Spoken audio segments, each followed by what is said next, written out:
Marvel makes a lot of shows nowadays. Most of them are terrible in my opinion. But to be fair, Marvel making terrible shows isn't a new thing. However, in their garbage pile of shows lies one particular show that stands out. This show is of course Daredevil. I always compare modern Marvel shows to Daredevil to see how much Marvel has fallen. You see, Daredevil was something special. It truly had everything. I never thought going into the show that I would be so invested in Matt Murdock's story. There are 3 seasons of the show, and every one of them is great. In season 1 we begin in Hell's Kitchen with Matt Murdock and his friend Foggy Nelson. Their first client is Karen Page, who ends up working for them.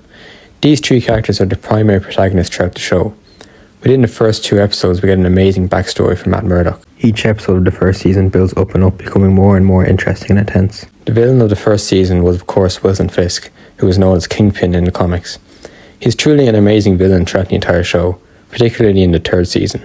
Hope that we'll see more of him in the future, hopefully in a better written show than Hawkeye. I also really liked Fisk's right-hand man in the season. I liked his calm but cold demeanour, although he ended up being kind of an idiot. I like how Fisk seemed like an unstoppable force despite being one man. This kind of reminds me of Escobar in Narcos. He's only one man but nobody can bring him to justice. This was even more true with season 3 along with higher stakes.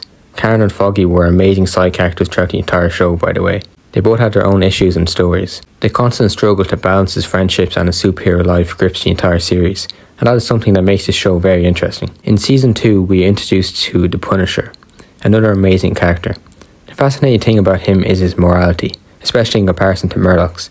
He's a villain, but everyone he kills are bad people and he has a genuine reason to want revenge. Both characters are not bad people, but they both have different definitions of right and wrong. Punisher was a great villain.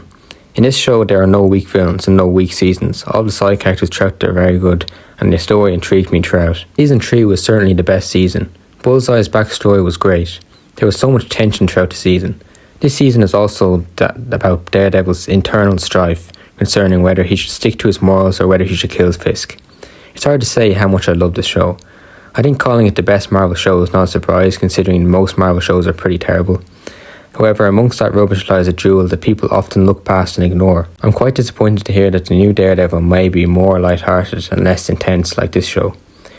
Daredevil was peak from beginning to end.